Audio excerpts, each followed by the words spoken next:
Today I have something very different, but also very interesting. It's a portable propane water heater from BougeRV. This portable water heater is perfect for camping or even an off-grid cabin. You can wash your dishes with it, you can take a shower, basically anywhere you need hot water. And of course, it also comes very handy at your home in case there's some kind of emergency. So let me quickly cover what came with this heater before taking you outside and showing you how it works. So I just want to quickly cover 360 here of this unit. So I'll go over the details of the front when I take you outside to use it. But on this side you have a vent that hot air comes out. You have some air codes and some other technical information. This is where the propane input is.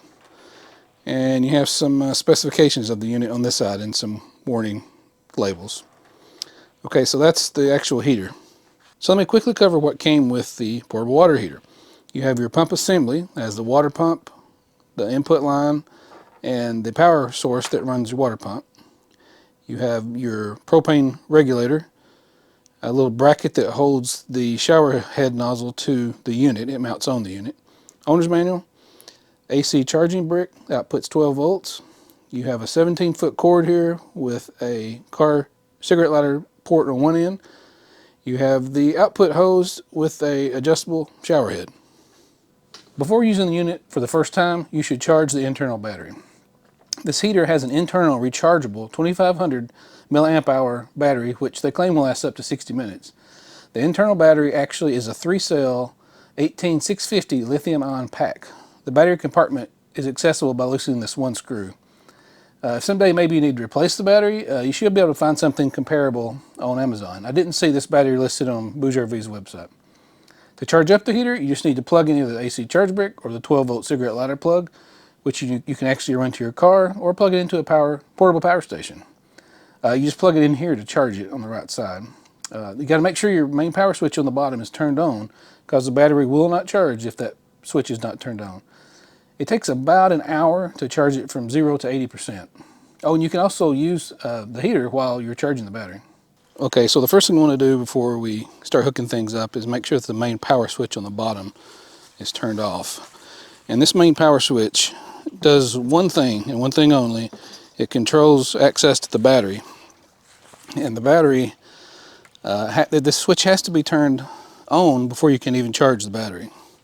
And of course operate the unit as well. Okay, so the first thing I have hooked on here is a shower head bracket. It's really easy to put on, and the purpose of this is to hold the shower head in position while you used it in various ways. It wouldn't be as useful for taking a shower unless you lifted the whole unit up high so you could get underneath the shower head.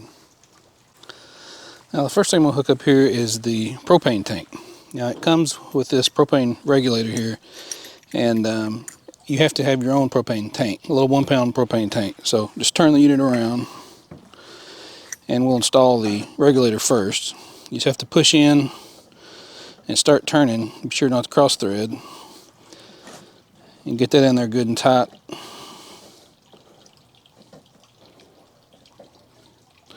And then we can put in the tank.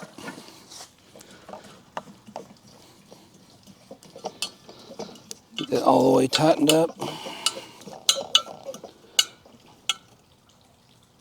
And then we want to check for leaks. I put a towel under here to catch it, but I've got some mild soapy water here. And I don't see any bubbles, so I think we're good to go there. Okay, so no leaks on the gas. Let's turn the unit back around. Now it's really easy going forward because these hoses here, we have the water output and the water input. So we take these off, and they're color coded. So you got here the red for the water out, and it just snaps on. And then for the water pump, we have the blue, and it just snaps on. And then this power cord here is for the actual water pump that submerges into the water. And we plug it in right there.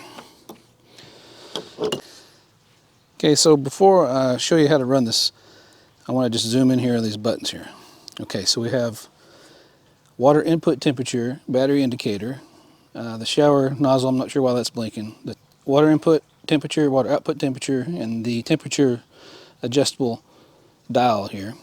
We have the power button on and off for the unit here, and we have a pump button. If you push the pump button, single press, you get warm water, hot water.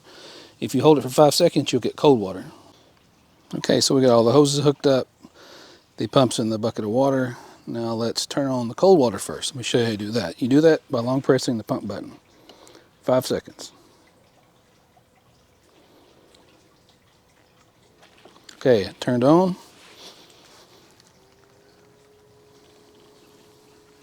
Here comes the water. So now we have cold water. So if you see here, this is the water input temperature and the output temperature. So it's just about the same here. 68, 68. And we have cold water. Now let's turn it off and let's get warm water. Just single press it. You hear the click igniting the gas. The gas ignited. The little flame icon means the gas is burning. And now you'll see the temperature start to rise over here. That's too cold for a shower. It's been about, what, 10 seconds? Okay, now it's getting warmer. I could take a shower in that temperature right there. But it's still climbing. And it will climb here a little bit more and more. It's definitely warmer now. That's definitely warm enough for me to take a shower, but let's turn it up a little bit more. Let's get it higher. You hear that when I turn it up, you hear the gas kick on. And now you'll see the temperature climbing. Now we're over 100. I would not take a temperature in that. That's a little too warm for me, but maybe I like cold temperatures, I'm not sure. And that's about it. So if we turn it off, actually let me demonstrate this button here. So if you hit the button, water turns off, gas turns off. Hit it again, the gas is reignited. We have the shower nozzle control, outside ring, inside ring, or both. And the water control valve here, how hard the water you want to come out. And that's about it.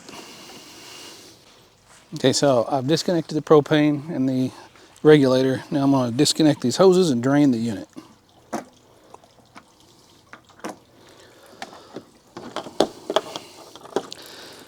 And to do that, you should probably tilt it. I've noticed that you have to tilt it multiple times, different angles, but eventually you'll get it all out.